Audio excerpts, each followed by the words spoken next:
भगवान श्री राम को वन भेजने का दोषी मानकर माता कैकेयी को त्रेता युग से हम सब भला बुरा कहकर उन्हें संबोधित करते आ रहे हैं।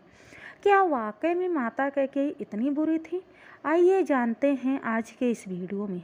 रामायण सनातन धर्म का प्रमुख ग्रंथ है। इसे पौराणिक, ऐतिहासिक, धार्मिक और दार्शनिक ग्रंथ माना जाता है। रामायण की एक बड़ी घटना भगवान श्री राम का वन जाना था। राजा दशरथ से विवाह के पहले रानी कैकेयी महर्षि दुर्वासा की सेवा किया करती थी। कैकेयी की सेवा से प्रसन्न होकर महर्षि दुर्वासा ने उनका एक हाथ वज्र का बना दिया और आशीर्वाद दिया कि भविष्य में भगवान तुम्हारी गोद में खेलेंगे। कुछ समय के पश्चात कैकेयी का विवाह अयोध्या के राजा दशरथ के साथ हो गया। रानी कैकेयी राजा दशरथ जी को सबसे प्रिय थी।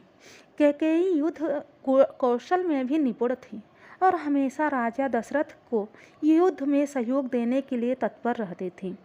जब देवासुर संग्राम युद्ध आरंभ हुआ तब देवराजेंद्र ने राजा दशरथ को सहयोग के लिए बुलाया।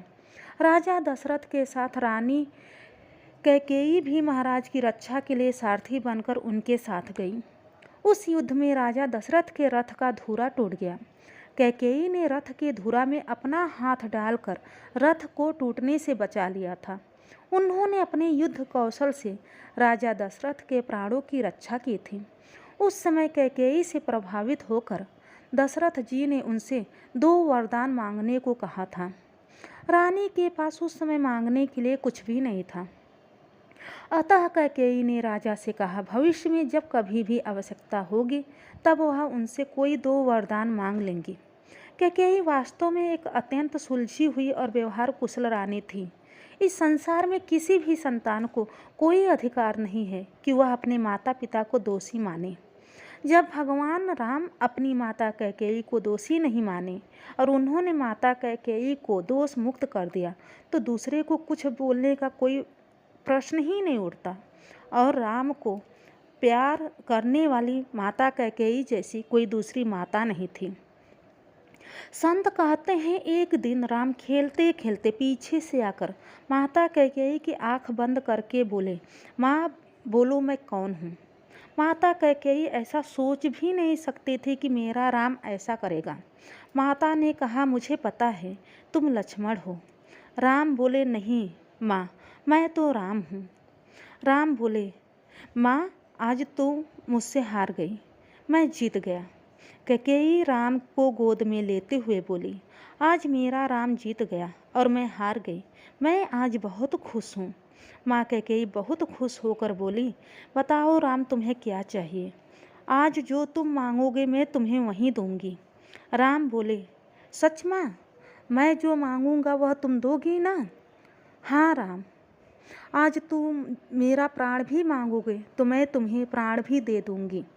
राम बोले, माँ मुझे जो चाहिए उसे संसार में आपको छोड़कर और कोई नहीं दे सकता है। कैकेयी माता ने कहा, बोलो राम, बोलो तुम्हें क्या चाहिए। राम बोले, माँ जब पिताजी मेरे लिए राज्य सत्ता की बात करेंगे तब आप उस समय मेरे लिए वनवास मांग लेना। माँ बोली, क्यों राम?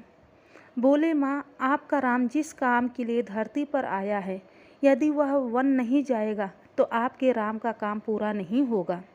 कैकेयी राम की यह बात सुनकर सहम गई और बोली, तुम्हें पता है राम, मेरे यह वर मांगने से और तुम्हारे वन जाने से मेरे मांग का सिंदूर मिट जाएगा।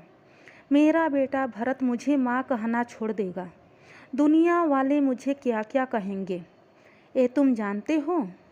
फिर कुछ सोचकर कैकेयी बोली, कोई बात नहीं राम, यदि इस कैकेयी के समाप्त होने से मेरे पुत्र राम का काम बन जाएगा तो तुम्हारे लिए मैं 1 जन्म नहीं 1000 जन्म लेने के लिए तैयार हूँ। यह वर मैं अवश्य मांगूंगी। ऐसा कौन कर सकता है जो अपने सुहाग को मिटाकर अपने बेटे भरत को त्याग कर दुनिया क्या कहेगी इसकी चिंता छोड़कर माता कैकेयी ने पुत्र राम को ऊंचा उठाया। श्री राम को पुरुषोत्तम राम माता कैकेयी ने बनाया। अपने पुत्र के लिए प्रिय से प्रिय वस्तु का त्याग माता ही कर सकती हैं और कोई नहीं। कैकेयी को अपने राम पर भरोसा था, लेकिन पिता दशरथ को नहीं। इसलिए पुत्र मोह में अपने प्राण त्याग दिए और कैकेयी हर युग में बदनाम हुई।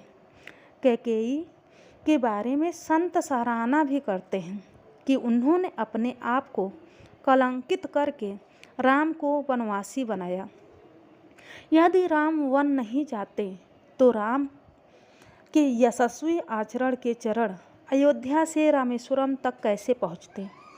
अत्याचारी रावण के अन्याय को कौन मिटाता। जिस माता ने श्री राम को पुरुषोत्तम राम बनाया, भला वह माँ अभागिन कैसे हो सकती हैं। धन्य है माता कैकेयी और उनका समर्पण। ऐसे माँ को बार बार प्रणाम। धन्यवाद दोस्तों। जानकारी अच्छी लगी हो तो वीडियो को लाइक और शेयर करना ना भूलें। हमारे चैनल पर नए हैं तो नई जानकारी के लिए हमारे चैनल को सब्सक्राइब ज़रूर कर लें।